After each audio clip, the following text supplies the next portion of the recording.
Ever wondered exactly where your Pandabuy haul is on its journey to your doorstep?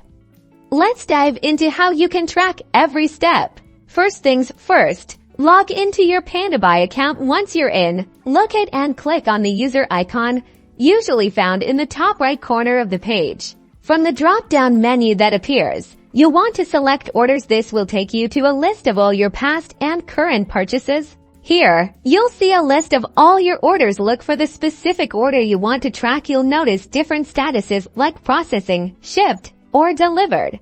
To get the detailed tracking information, click on the order itself. You should see a tracking number listed, and often, a button to track package or a link that redirects you.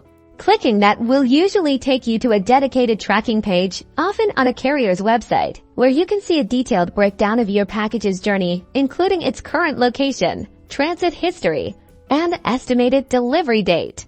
Alternatively, Pandabuy often provides an integrated view of the tracking information directly on your order details page. Look for the shipping progress bar or a pop-up window that displays the latest updates. And for those on the go, the Pandabuy mobile app offers the same convenient tracking features right at your fingertips. Staying informed has never been easier, ensuring peace of mind with every Pandabuy purchase while you're happy tracking.